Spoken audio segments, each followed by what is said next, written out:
Assalamualaikum warahmatullahi wabarakatuh. Perkenalkan, nama saya Resa Khalimatus Sadiah dari kelas Akuntansi 4D Fakultas Ekonomi Universitas Kuningan. Pada kesempatan ini, saya akan menyampaikan hasil analisis kinerja keuangan dan corporate social responsibility dari salah satu perusahaan di industri farmasi, yaitu PT Kimia Farma Persero Tbk, selama periode tahun 2018 sampai dengan 2019.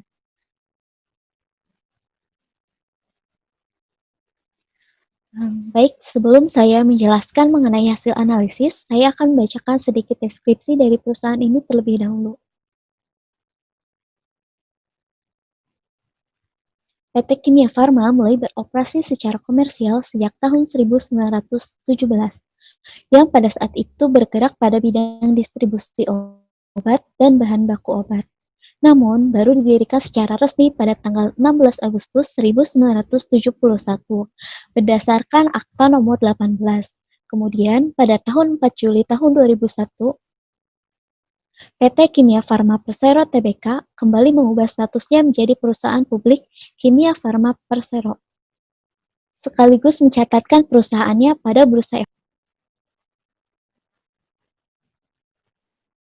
Dalam analisis kali ini, sumber data yang digunakan adalah laporan keuangan berupa neraca dan laba rugi. Ini merupakan neraca PT Kimia Farma Persero dari tahun 2015 sampai dengan tahun 2019. Angka pada neraca ini saya sederhanakan dalam jutaan rupiah, agar memudahkan untuk menganalisis. Dapat kita lihat masing-masing komponen pada neraca ini mengalami perubahan, yaitu kenaikan. Sebagai contoh, pada akun aset lancar, tahun 2015 sebesar 2.120 juta rupiah mengalami kenaikan sebesar 38% di tahun 2016 menjadi sebesar 2.906.732 juta rupiah, dan pada tahun-tahun berikutnya juga makin meningkat.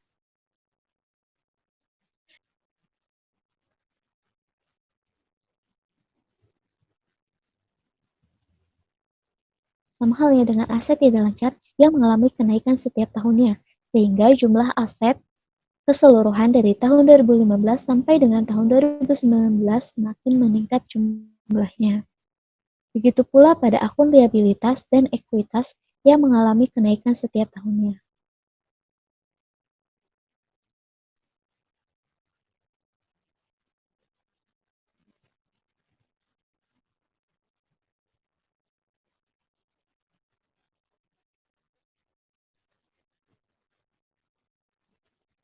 Selanjutnya yaitu laporan laba rugi.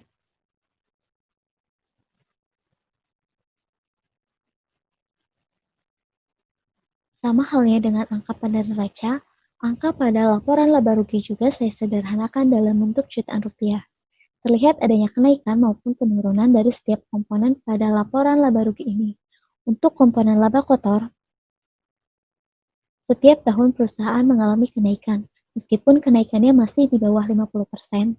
Beda halnya dengan laba usaha, yang mengalami kenaikan sampai dengan tahun 2018 dan kemudian menurun sebesar 49% pada tahun 2019. Sedangkan untuk laba dari operasi yang dilanjutkan sebelum pajak mengalami kenaikan sampai dengan tahun 2018. Namun, terjadi penurunan drastis pada tahun 2019, yaitu sekitar 539.410 juta rupiah atau sekitar 93%. Sehingga laba yang dihasilkan pada tahun 2019 pun hanya sebesar 15,892 juta rupiah, menurun sekitar 96% dari tahun sebelumnya.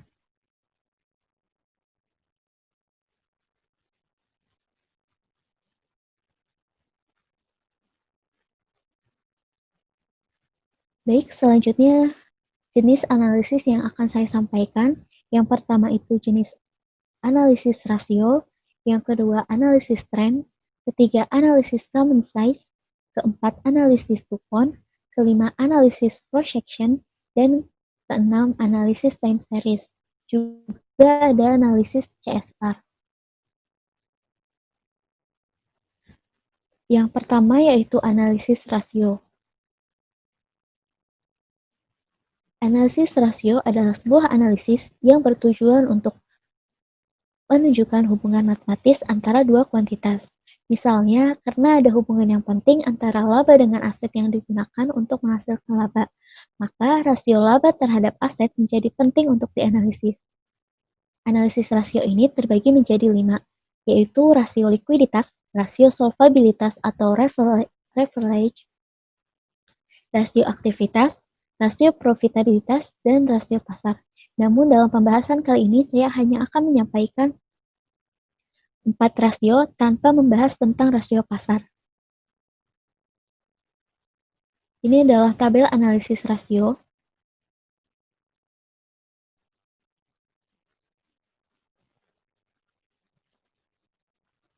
Pembahasan yang pertama yaitu tentang rasio likuiditas. Pertama, current ratio. Semakin besar perbandingan aktiva lancar dengan utang lancar, maka semakin tinggi pula kemampuan perusahaan menutupi kewajiban jangka pendeknya. Kita lihat bahwa rasio pada tahun 2015 cukup besar, yakni sekitar 1,93. Namun, semakin menurun pada tahun-tahun berikutnya, hingga mencapai 0,99 pada tahun 2019. Yang kedua yaitu acid test ratio. Rasio ini mengukur kemampuan usaha dalam membayar utang jangka pendek menggunakan aktiva yang lebih mudah cair atau liquid asset. Sedangkan untuk cash ratio berbanding untuk mendapat tingkat kapabilitas perusahaan yang baik. Dan yang terakhir, working capital to total asset ratio. Di sini tidak menunjukkan hasil yang baik, bahkan rasionya semakin menurun setiap tahunnya. Dan pada tahun 2019 angkanya di bawah 0, yaitu negatif 0,003.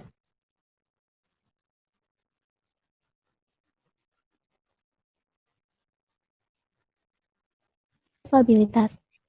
Total debt to asset ratio bertujuan untuk menghitung pengaruh besaran kewajiban terhadap pengelolaan aset perusahaan. Selain itu, rasio ini juga berfungsi untuk mengukur berapa aktiva atau aset perusahaan yang dibiayai oleh utang. Yang kedua yaitu total debt to total equity, menunjukkan hubungan antara jumlah utang jangka panjang dengan jumlah modal sendiri yang diberikan oleh pemilik perusahaan. Yang ketiga yaitu long term to total equity, membandingkan antara hutang jangka panjang dengan modal sendiri. Dapat terlihat sekitar tahun 2015 sampai 2017, keadaannya ini cukup baik. Namun pada tahun 2018 hingga 2019, kemampuan perusahaan menurun. Bagi pengusaha, besaran utang ini tidak boleh lebih dari jumlah modal sendiri. Sehingga semakin kecil rasionya, maka semakin aman bagi perusahaan. Rasio yang ketiga yaitu rasio aktivitas. Yang pertama, total asset turnover. Rasio ini melibatkan aktiva lancar dan aktiva tetap, di mana semakin besar rasionya, maka semakin efektif perusahaan bisa memanfaatkan seluruh aktifnya terhadap konversi penjualan. Yang kedua, receivable turnover, yaitu perputaran piutang yang digunakan untuk mengukur kualitas dan efisiensi tingkat perputaran dalam satu periode dengan membandingkan penjualan dengan rata-rata piutang. Maka semakin tinggi rasionya, semakin baik pula kualitas dan efisiensi perputaran piutang perusahaan. Yang ketiga, average collection inventory. Rasio ini mengukur seberapa lama waktu yang dibutuhkan perusahaan untuk menerima tagihan dan konsumen dalam 1 tahun. Yang keempat, inventory turnover, digunakan untuk mengukur tingkat kualitas dan efisiensi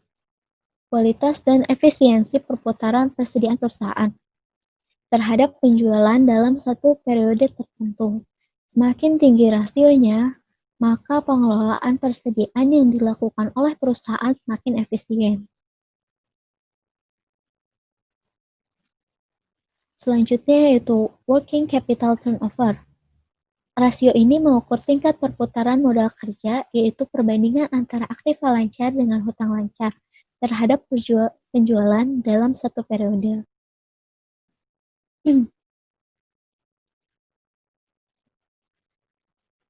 Kemudian rasio yang terakhir yaitu rasio profitabilitas. Yang pertama, gross profit margin sebagai pengukur kemampuan perusahaan dalam mendapatkan laba kotor. Yang kedua, profit margin. Dan yang ketiga, net profit margin untuk menghitung kemampuan perusahaan dalam mendapatkan laba bersih. Maka semakin besar persentasenya, semakin besar pula kemampuan perusahaan untuk mendapatkan laba. Yang keempat yaitu operating income ratio. Rasio ini untuk mengukur kemampuan perusahaan dalam mendapatkan laba operasi sebelum bunga dan pajak dari penjualan. Return of asset. Rasio ini mengukur kemampuan perusahaan dalam mengelola modal yang dimiliki dan diinvestasikan dalam keseluruhan aktiva. Nah, selanjutnya yaitu return of equity, kemampuan perusahaan dalam mendapatkan laba bersih berdasarkan ekuitas atau modal sendiri yang dimiliki. Dan yang terakhir yaitu return of investment, kemampuan dalam menghasilkan keuntungan yang digunakan untuk menutup investasi yang dikeluarkan. Selanjutnya saya akan menampilkan analisis rasio dalam bentuk grafik.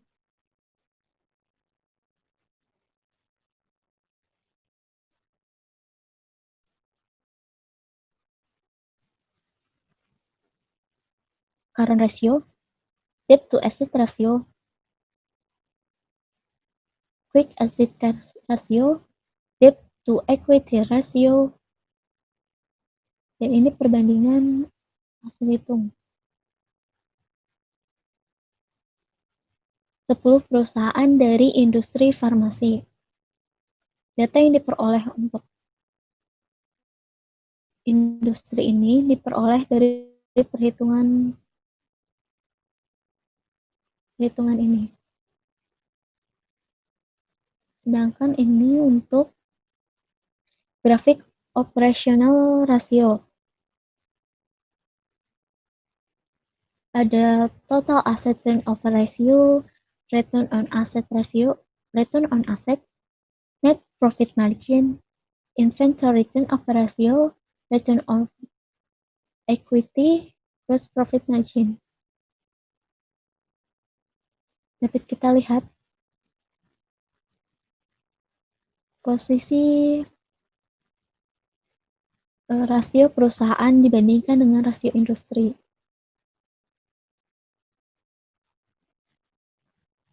Baik. Selanjutnya yaitu analisis tren.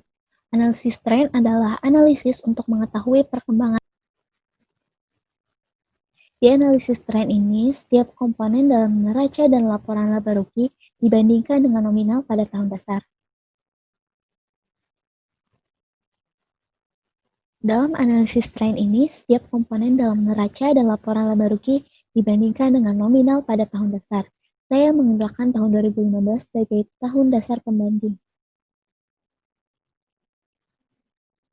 Dapat kita lihat bahwa hampir setiap tahun komponen pada neraca PT Kimia Farma ini mengalami kenaikan.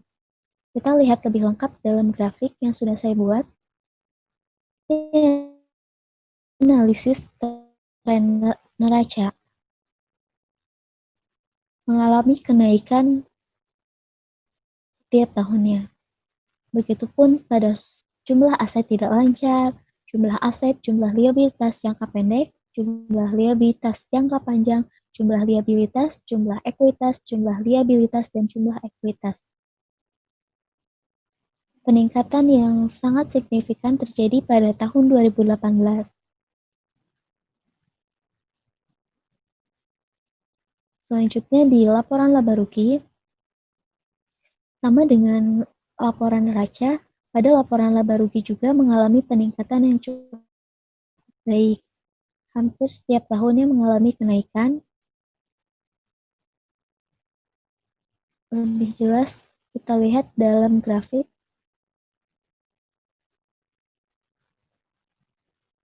Namun ternyata pada jumlah penghasilan komprehensif tahun berjalan di tahun 2018 dan 2019 menurun sangat drastis, sehingga laba bersih pun akan menurun pada tahun tersebut. Baik, sekarang pembahasan yang ketiga yaitu analisis common size. Analisis common size adalah analisis yang dilakukan dengan membaca data-data keuangan untuk beberapa periode untuk mencari tren-tren tertentu. Analisis common size ini disusun dengan cara menghitung tiap-tiap rekening dalam laporan laba rugi dan neraca menjadi proporsi dari total penjualan untuk laporan laba rugi atau dari total aktiva untuk neraca. Selanjutnya yaitu tabel analisis common size. Dalam neraca, kita bisa melihat proporsi aset lancar dan aset tidak lancar terhadap total aset. Aset lancar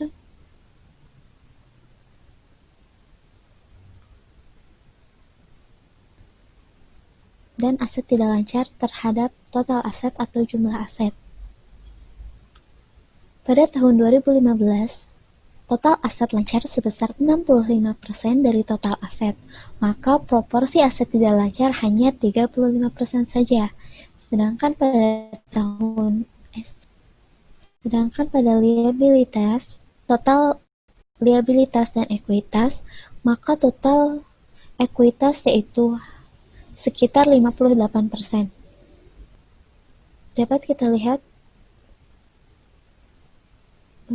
proporsi aset tidak lancar, proporsi aset lancar terhadap total aset, proporsi aset tidak lancar terhadap total aset,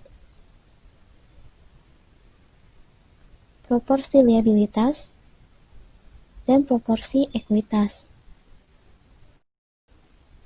Sedangkan pada laporan laba rugi, kita dapat melihat proporsi laba kotor, laba usaha, laba dari operasi yang dilanjutkan sebelum pajak, dan laba periode berjalan dari operasi yang dilanjutkan dari total penjualan. Jadi laba kotor tahun 2015 yaitu sebesar 32% dari total penjualan, sedangkan pada tahun 2016 sebesar 32%, 2017 meningkat menjadi 36%, dan kembali meningkat pada tahun 2018 dan 2019 sebesar 37%.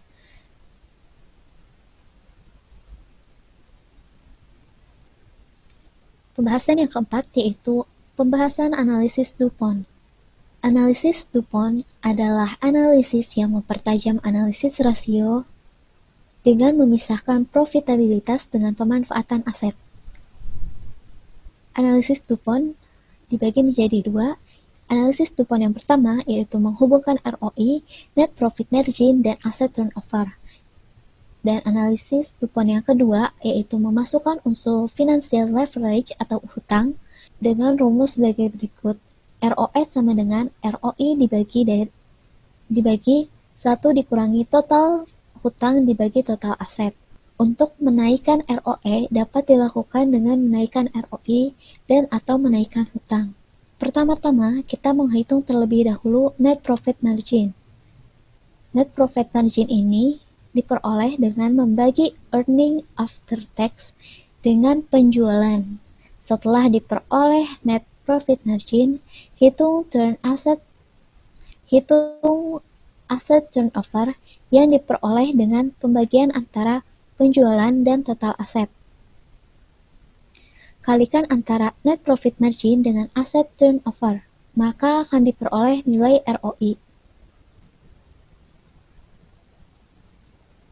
Kemudian,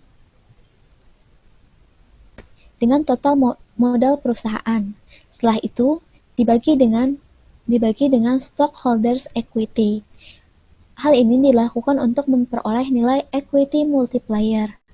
Terakhir, untuk memperoleh nilai ROE, kalikan ROI dengan equity multiplier. Maka di sini pada tahun 2015, ROE-nya yaitu 13,59%. Perhitungan ini dilakukan menggunakan data dari tahun 2015 sampai dengan 2019. Maka setiap tahunnya akan terlihat perbedaan jumlah ROE setiap tahunnya. Lanjut ke pembahasan yang kelima, yaitu analisis cross-section. Analisis cross-section adalah perbandingan data keuangan suatu perusahaan dengan perusahaan atau industri yang sejenis. Definisi dari industri sejenis adalah yang pertama, adanya kesamaan dalam jenis bahan baku atau supplier. Yang kedua, adanya kesamaan dari sisi permintaan. Yang ketiga, adanya kesamaan dalam atribut keuangan. Ini tabel analisis cross-section. Dalam analisis ini tidak dibandingkan dengan perusahaan lain maupun industri sejenis, melainkan hanya dibandingkan dengan perusahaan itu sendiri dengan periode tahun 2015 sampai tahun 2019. Dapat kita lihat bahwa PT Kimia Farma ini tidak menambah maupun mengurangi jumlah saham perusahaan yang beredar. Total ekuitas perusahaan setiap tahunnya juga mengalami kenaikan yang signifikan. Begitu juga nilai bukunya. Namun, ROA perusahaan mengalami penurunan setiap tahun setelahnya. Di bawah ini adalah daftar tabel cross-section, ROA dan nilai buku perusahaan. Untuk menghitung rata-rata aritmatika, itu dengan membagi antara total ROA dengan total periodenya, yaitu 5 tahun. Sedangkan untuk rata-rata aritmatika nilai buku juga sama, namun untuk rata-rata tertimbang itu diperoleh dengan menjumlahkan rata-rata tertimbang setiap tahunnya, yang diperoleh dari ROA dengan total nilai buku, kemudian dikalikan dengan nilai buku. Begitupun seterusnya. Dan untuk median, yaitu nilai tengah dari total ROA setiap tahunnya.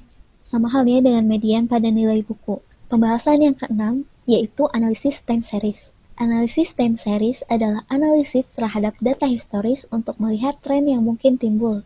Tren angka selanjutnya dianalisis guna mengetahui apa yang terjadi. Tren perusahaan sebaiknya dibandingkan dengan tren industri. Apakah sudah bergerak lebih baik dari tren industri atau belum? Ini adalah tabel dari analisis time series. Dalam analisis time series ini, saya memfokuskan pada tren ROA 10 perusahaan yang terdaftar pada industri farmasi di BI. Berikut 10 perusahaan tersebut. Untuk lebih lengkapnya dapat kita lihat pada grafik di bawah ini. PT Kimia Farma digambarkan dengan garis berwarna emas ini, sedangkan untuk ROA, hal ini menunjukkan bahwa PT Kimia Farma masih berada di bawah tren ROA industri. Artinya, sedangkan perusahaan yang berhasil berada di atas tren industri adalah Wido dan SCPI. Sedangkan untuk analisis tren penjualan PT Kimia Farma berada di atas data Y pada tahun 2015, 2016, dan 2019. Namun berada di bawah data Y pada tahun 2017 dan tahun 2018. Pembahasan yang ketujuh yaitu analisis CSR. Analisis CSR ini dilakukan untuk mengetahui seberapa besar tindakan atau suatu konsep yang sudah dilakukan oleh perusahaan, seberapa besar pengungkapan yang dilakukan oleh perusahaan. Ini adalah tabel analisis CSR. Analisis CSR ini diukur berdasarkan 6 indikator, yaitu indikator kinerja ekonomi, indikator kinerja lingkungan, indikator kinerja sosial, indikator hak asasi manusia, indikator kinerja masyarakat. Ini adalah hasil penilaian dari tahun 2015 sampai 2019, dilihat dari laporan tahunan PT Kimia Farma. Total pengungkapan PT Kimia Farma pada tahun 2015 yaitu sebesar 42. Artinya PT Kimia Farma sudah sesuai dengan standar pengungkapan karena masuk ke tingkatan pengungkapan sedang. Yang kedua, pada tahun 2016, tingkat total pengungkapan PT Kimia Farma besar 47. Artinya, PT Kimia Farma sudah sesuai dengan standar pengungkapan karena sudah memasuki tingkatan pengungkapan sedang. Pada tahun 2017, total pengungkapannya yaitu sebesar 48. Artinya, PT Kimia Farma sudah sesuai dengan standar pengungkapan dan memasuki tingkat pengungkapan sedang. Kemudian pada tahun 2018 sebesar 49, artinya PT Kimia Farma sudah sesuai dengan standar pengungkapan dan masuk ke tingkat pengungkapan sedang. Dan yang terakhir pada tahun 2019, total pengungkapan sebesar 50, artinya PT Kimia Farma juga sudah sesuai dengan standar pengungkapan dan masuk ke tingkat pengungkapan sedang. Jadi, selama periode 2015 sampai 2019, PT Kimia Farma ini sudah sesuai dengan standar pengungkapan dan masuk ke tingkat pengungkapan sedang. Baik, sekian penyampaian hasil analisis yang telah saya lakukan. Apabila ada kesalahan dan kekeliruan, saya mohon maaf. Wassalamualaikum warahmatullahi wabarakatuh.